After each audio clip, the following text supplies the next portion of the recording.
Hello, YTPC. Ethan, Parsimonious Piper here. Today, I have got Adam from A Pipe Wondering. And not wandering, wondering. He's not lost. How are you doing, Adam? I'm doing great, man. How are you? Good to be here. Wonderful. Actually, it's a little chilly here down here. Here in North Carolina, it's a frigid 50-something degrees. And poor thing. yeah. A little Borkum riff. I guess that's a bent kind of brandy shape. It's a small pipe. I've got some more of that squadron leader that I'm trying to like. What are you smoking? I am smoking one of my favorite blends, McBaron Vanilla Cream, and I'm doing it in my very favorite pipe, the Savinelli 311 Oceano. That is pretty. I was just gifted an Oceano in the 320 size by Onion when I was up there a couple of weeks ago, and fantastic smoker. So I'm sure you are just loving that thing. Oh, great pipe. All right, so we're going to kick off with the kind of the standard opening question. Tell us a little bit about yourself, where you live, what you do. Sure. So I live in Southeast Michigan. The nearest city to me is Ann Arbor, where the University of Michigan is. So if people know Michigan, I'm in sort of that area. And I work in higher education. I don't work at University of Michigan. I've been working for a university in California, but that is coming to a close soon with COVID wrapping up. I can't work remotely anymore, but all is well. I've got something new lined up. So it's great. My job really is to do educational travel. So you can imagine that with COVID, the last year and a half has been pretty interesting. My job is to help students go to other countries, and it's a great job, but definitely has been a tough one with COVID. I imagine. You mentioned being there in Ann Arbor. So if I say the word Spartans out loud, does that evoke an emotional response? Oh, yeah. I feel a rage welling up inside. Just a little Rorschach test. Wanted to see, all of my Tennessee and Alabama friends. I'll sneak in a little Roll Tide every once in a while just to see how they respond. And so yeah, just had to see which side of the fence you were on there. I think we know, folks. Very firmly, yes, sir. So, how long have you been smoking a pipe? Actively about a year and a half, off and on. Although I was introduced to the YTPC years ago, maybe 7 or 8 years ago, I've sort of been lurking and watching videos. It started, I was in college and YouTube recommended a Dagner's video, and that really kicked it off for me because, that's pipes and then other things. And then from there, man, I hit it hard. I've been watching basically all of the YTPC videos since then. It's basically my only social media. So I really engage with it pretty heavily, lurking. But then I got married a few years ago, and my wife gifted me a pipe, which was sort of out of the blue, but somehow she knew that deep inside I was a pipe smoker, and I have been ever since. And it's been really great. Yeah, she's awesome. That's interesting to me that you've actually been watching YTPC videos about 4 times as long as you've been smoking a pipe. That is a fascinating turn, because for most of us, we picked up a pipe, could not figure out how in the world our grandpas used to do this, because it's, we're sitting here smoking some crappy vanilla or cherry aromatic and burning the snot out of our tongues and wondering, what's the hype all about, before we stumble across, somebody like, Mutton Chop or George Bruno, or, one of those matches, one of those gateway channels. Yeah, it's been really interesting. I feel like I've identified sort of as like a pipe smoking person for a long time, but haven't actually been smoking that long, which is interesting. It is. That definitely is interesting. So what got you interested in doing YTPC videos? So what was if you've been lurking that long, what pushed you over the edge? It was finally a few years ago when I decided to basically kick all social media. I kept Instagram, but I got rid of everything else. It was just too political, too nasty. You know, people couldn't just be friends with each other. I felt like everybody was trying to convince each other that they were, you know, right or wrong, or it just got too much of a constant debate. And so I got rid of everything and kept watching YTPC, and then finally decided, you know, the YTPC people are pretty chill. You know, it seems like a great place to be, and good conversations can happen. While it's not like a news feed that I feel like I constantly have to check. And so it felt like a natural thing for me to become a part of. And so, it was not that long ago. I think my first video was just a month or two ago. I finally decided, you know what, I'm going to jump in, give it a try, and see how it goes. And so far, it's been really great, warm reception from everybody. And so I think I'm here to stay for a while. Well, good, because we like seeing fresh faces and fresh content. And you know, it's funny. You know, you mentioned getting off of other social media. I do still have a Facebook account, but that's only because I grew up a military brat. So I've got friends from all over the world, and typically that's how they contact me. But yeah, you know, I don't post, I don't read it. You know, if you want me to see something, you better tag me in it. Right. Yeah. You know, my wife, on the other hand, she's a Facebook queen. She's also a military brat, and but she's much more active in posting. We're also brand new grandparents, and so Congratulations. thanks. She posts like crazy about the little one. So, and they're coming to live with us in a month, so she's excited. Anyway, this isn't about me, it's about you. And I think getting off of social media is healthy for everybody. And yeah, it's been a good breath of fresh air for sure. And there are a few of us who get political every once in a while, but I confine that to Mondays. So if you don't like that, don't watch my Monday show. And don't watch on Monday. And we can be friends 6 days out of the week.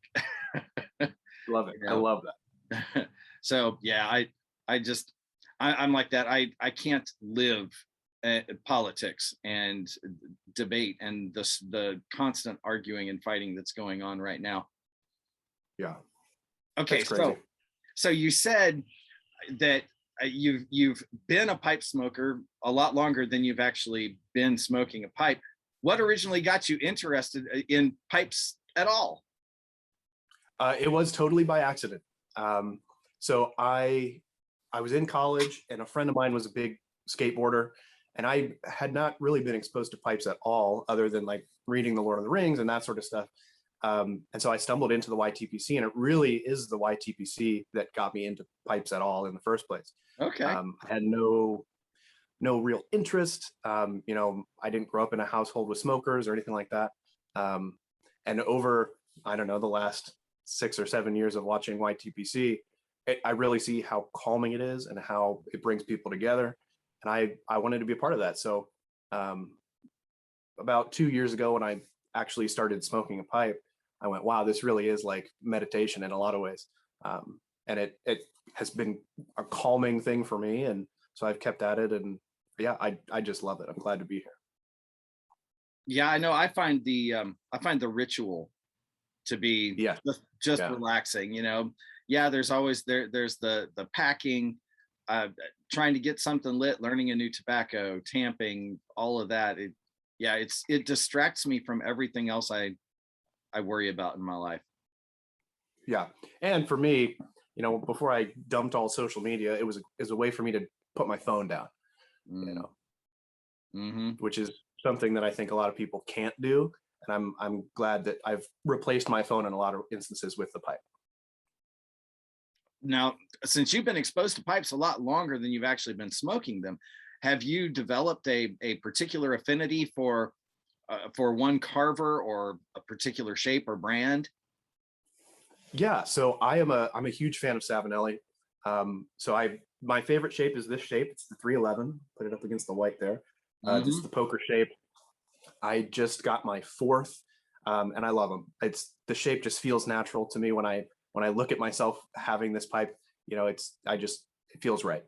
But I've tried some other Savinellis too. I got a billiard recently, 111. And so Savinelli is definitely my preferred. But I don't have any like craftsman artisanal pipes.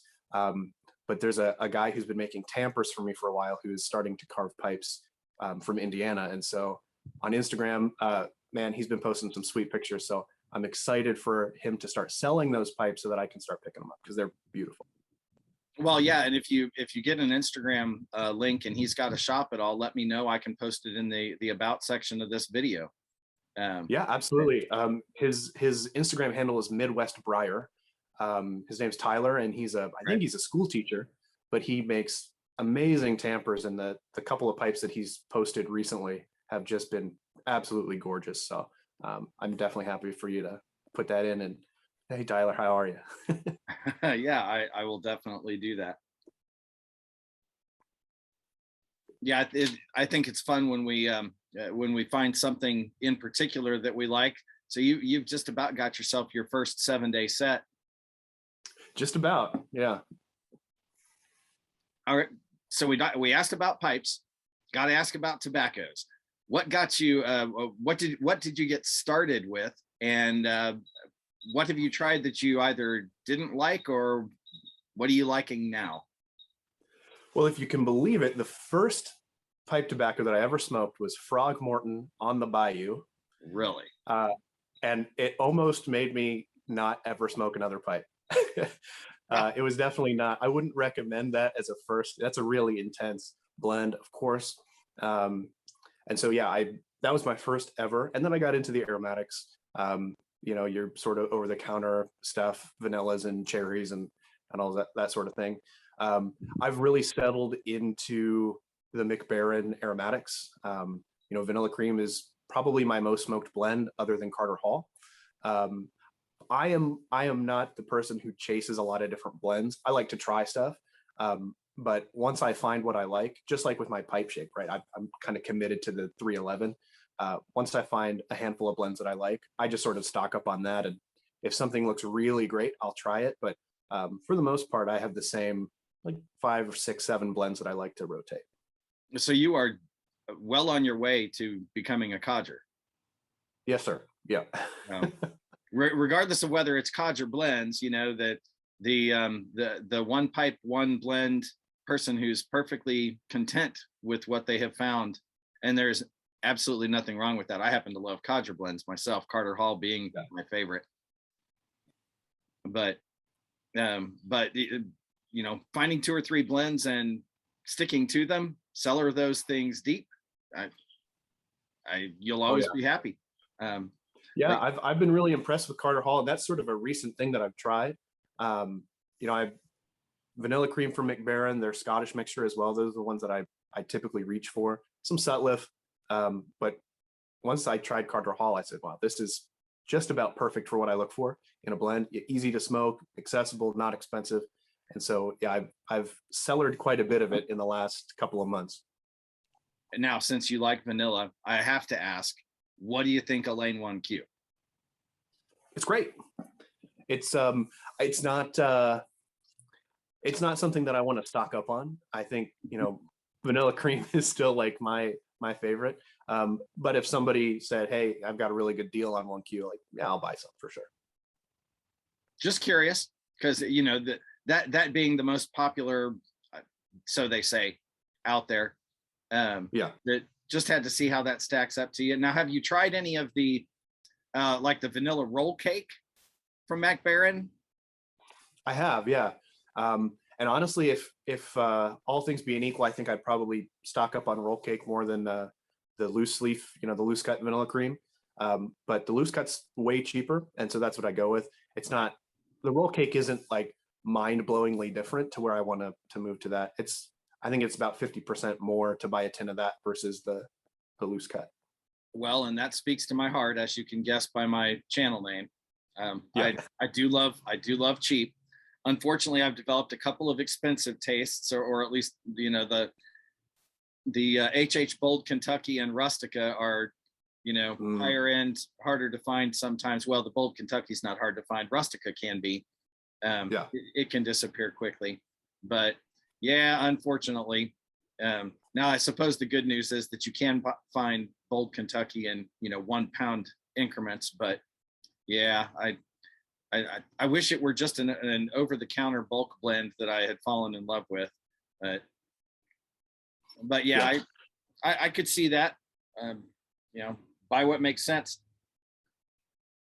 Yeah, for me, it's, unless something's on sale, if a tin of, if like a 50-gram tin is more than $12, $13, I typically just don't bother. I'm definitely a cheapskate. I'm also parsimonious, as you said. And so, yeah, I just like the cheaper stuff. And my wife, of course, then has no reason to harp on me for spending too much on blends. Well, my wife is she was officially listed by the Wall Street Journal as the single person who kept Amazon in business this last year, and so she has no reason to complain about my pipe and tobacco purchases. Yeah, yeah. But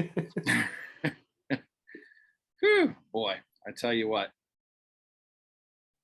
Now, a few of your videos have a nice philosophical bent, and you have an interesting channel name.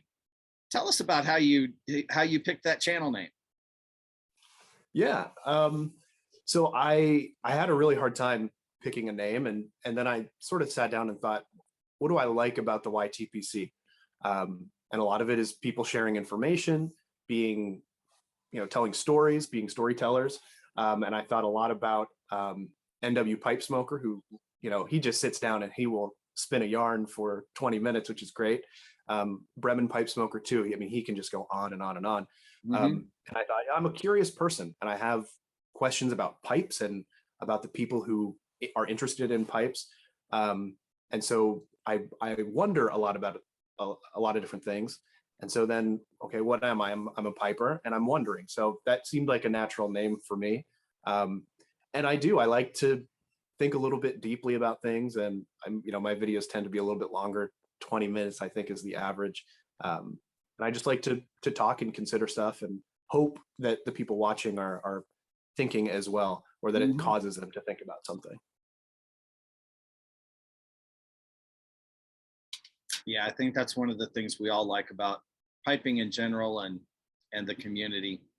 So, boy, 8 years in watching YTPC videos, what if you had to pick just one thing? Now you kind of hinted about it, but if you had to just pick one thing, what keeps you here? It's the people. It's definitely the people. I know that among the YTPC, there are many different views on many different things, but the ability to light a pipe and be civil and interesting and friendly is something that you don't find that often outside of groups like the YTPC, which I appreciate. I like that people definitely have disagreements here, but it's not about that from video to video, right? It's about our love of pipes, our want to share information and stories about pipes and what we like about them.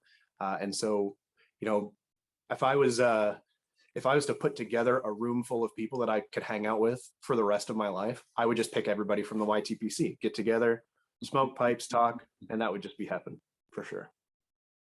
Well, you do have a few YTPCers up in your neck of the woods. So, yeah. Hopefully you'll be able to get together with some of those guys pretty soon. I know I have been very fortunate a couple of times to be able to do that down here. Yeah, it's been pretty interesting. A lot of us in Michigan are newer to being YTPC presenters.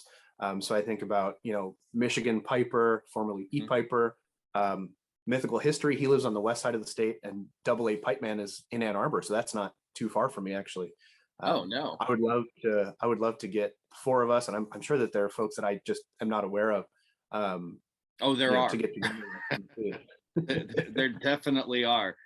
Yeah, quite a few more right up there in your neck of the woods. Yeah, I'm so bad with figuring out where people are from.